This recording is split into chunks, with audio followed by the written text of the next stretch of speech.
وہ یہ ہے کہ کچھ دنوں کے لیے ایک تو بالکل شروع میں جو رک گئی تھی فترت وحی، اس کے علاوہ پھر ایک موقع آیا ہے کہ کچھ عرصے کے لیے بہت دن گزر گئے حضرت جبرائیل نہیں آئے، اور آپ کے اوپر ایک شدید قسم کی جو ہے وہ پریشانی طاری ہو گئی۔ کچھ لوگوں نے بھی طعنہ دینا شروع کر دیا، کچھ عرصے سے محمد تم نے کوئی نئی وحی نہیں سنائی، کیا ہوا تمہارا شیطان کیا چلا گیا بس؟ اب کوئی ایسا بھی بتایا گیا کہ ایک دفعہ کہیں متواتر کئی راتوں تک آپ رات کو اٹھے نہیں، تو کہا وہ تمہارا شیطان تمہیں چھوڑ گیا ہے۔ کوئی ساتھ کے رہنے والی عورت جو تھی کہ رات میں نے سنی نہیں تمہاری کوئی پڑھنے کی جو تم پڑھا کرتے تھے، شاید شیطان تمہیں چھوڑ گیا ہے۔ خود آپ کو جس قدر ایک اشتیاق رہتا تھا کہ وہی آئے اور آپ کی وہ روح کو جو ہے مزید اور غذا اور تر و تازگی جو ہے وہ مسلسل ملتی رہے، اس کی وجہ سے یہاں تک آتا ہے کہ حضور فرماتے ہیں کہ اس درجے میں رنج اور غم میں تھا کہ میں سوچتا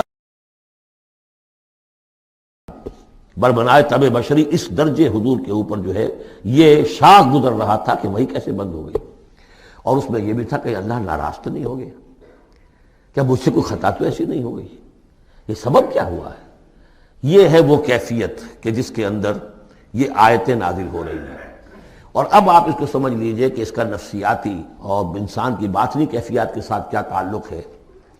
انسان پر دو طرح کی کیفیات طاری ہوتی رہتی ہیں، جیسے میں نے پہلے ایک دفعہ آپ کو بتایا صدیق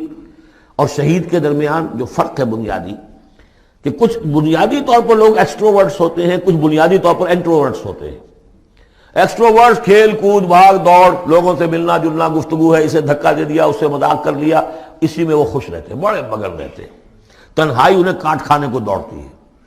اور ایک انٹروورٹس ہوتے ہیں کہ وہ مجلس وغیرہ کو نہیں ہوتا، اپنے تنہائی میں کہیں بیٹھے ہیں، غور و فکر کر رہے ہیں، سوچ بچار کر رہے ہیں، انہیں وہ مجلس سے زیادہ اپنا گوشہ تنہائی جو ہے وہ زیادہ عزیز ہوتا ہے۔ تو یہ دو مزاج اللہ نے بنائے ہیں۔ اسی طرح ہر انسان کے اوپر آلٹرنیٹلی کچھ کیفیات آتی ہیں جس کو ہم کہتے ہیں میرا موڈ آف ہے،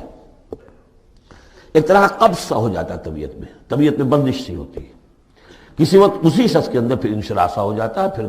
ہنسنے بولنے کو جی چاہتا ہے، گفتگو کرنے کو جی چاہتا ہے۔ تو یہ کیفیت جب انسان کی روحانی زندگی سے متعلق ہو جائے تو اس کو پھر صوفیہ نے نام دیا قبض اور بسط۔ کبھی طبیعت میں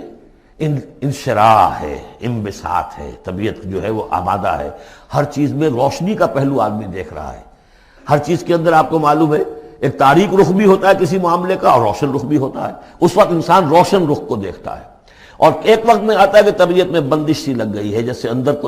کوئی پکڑ لیا کسی نے، اب طبیعت جو ہے وہ بھی اپنے اندر وہ انقباض محسوس کر رہی ہے، اور پھر آدمی پیسیمسٹک ہو جاتا ہے، نا امید سا ہوتا ہے، پھر اسے ہر معاملے کا تاریک پہلو زیادہ نظر آنے لگتا ہے۔ تو یہ قبض اور بسط کی کیفیات ہیں۔ جب کبھی قبض کی کیفیت ہو، قاضی ثناء اللہ پانی پتی رحمۃ اللہ علیہ نے تفسیر مظہری میں لکھا ہے کہ قبض کی کیفیت میں اس صورت کا پڑھنا تریاق ہے، جس طرح حضور صلی اللہ علیہ وسلم کے لیے گویا کہ اس وقت جو وحی کا بند ہو جانا تھا وہ گویا کہ ایک طرح کے انقباض اور قبض کی کیفیت پیدا ہوئی تھی، اس میں اب اللہ تعالیٰ فرما رہے ہیں والضحیٰ،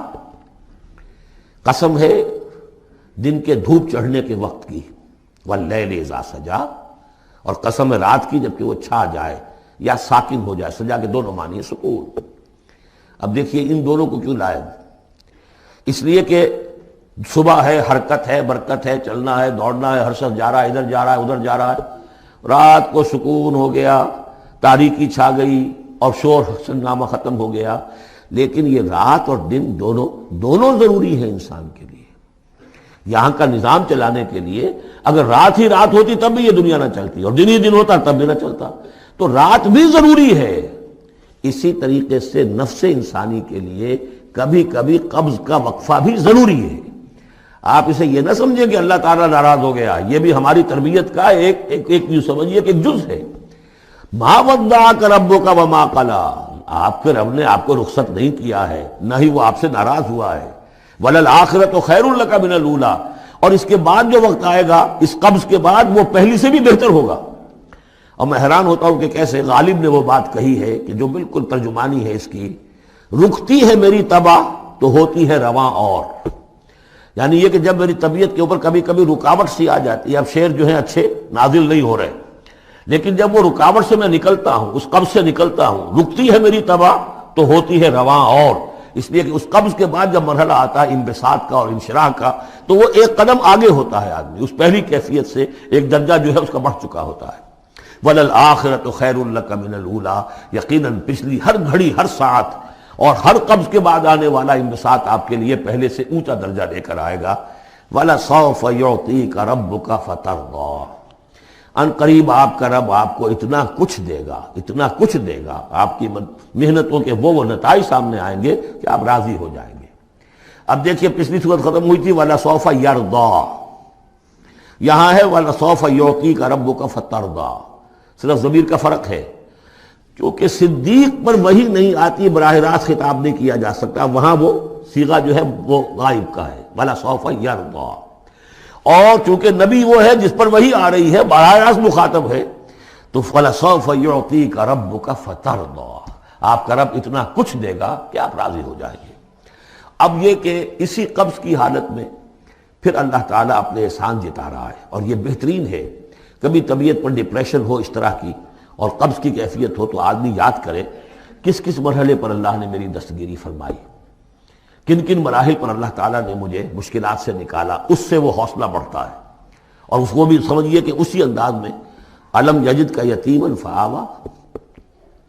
یہ سیرت النبی کے بڑے اہم حصے ہیں جو اس میں آ گئے ہیں۔ آپ کی پیدائش یتیمی میں، پوسٹیومس چائلڈ، باپ تو پہلے ہی فوت ہو چکا ہے، 6 سال کی عمر میں والدہ گئی، 8 سال کی عمر میں دادا گئے، اور وہ یعنی جو آپ نے دیکھا ہے ابتدائی زمانہ زندگی کا تو وہ یتیمی کا۔ علم یجد کا یتیما فآویٰ، کیا اس نے اے محمد آپ کو نہ پایا کہ آپ یتیم تھے، پھر پناہ دی، آپ کے لیے بندوبست کیا، دادا کے دل میں جو شفقت ڈالی، پھر آپ کے تایا زبیر کے دل میں جو شفقت ڈالی۔ عبد المطلب کے بعد فوراً ابو طالب کا نام آتا ہے، حالانکہ یہ غلط ہے تاریخی اعتبار سے۔ عبد المطلب کے بعد کافی عرصے تک زبیر جو آپ کے تایا تھے وہ سرپرست تھے، پھر ان کے انتقال کے بعد ابو طالب کا معاملہ آیا، لیکن ان کو بیچ میں سے غائب کر دیا گیا ہے۔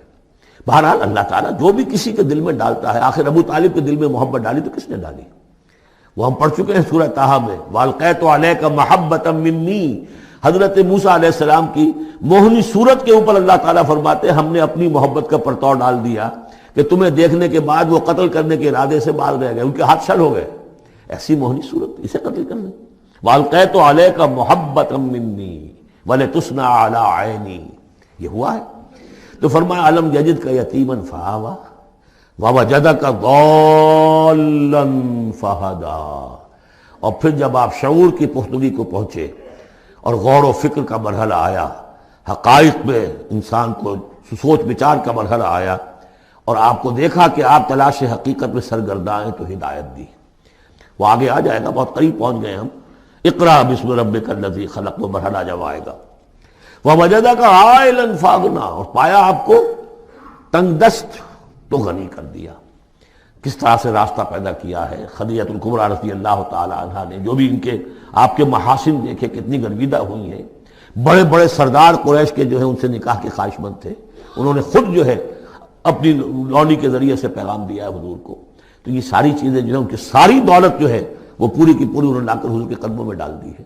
وَوَجَدَكَ عَائِلًا فَأَغْنَىٰ فَأَمَّا الْيَتِيمَ فَلَا تَقْهَرْ، تو اے نبی تقاضے ان تینوں چیزوں کے کیا ہیں؟ ہم نے آپ کو یتیم پایا، پناہ دی، اب آپ بھی یتیم کے سرپرستی کیجئے، کسی یتیم کو اس کے اوپر کوئی جبر نہ ہو، سختی نہ ہو۔ وَأَمَّا السَّائِلَ فَلَا تَنْهَرْ، اور آپ جب کہ تلاش حقیقت میں سرگرداں تھے تو ہم نے آپ کو ہدایت دی،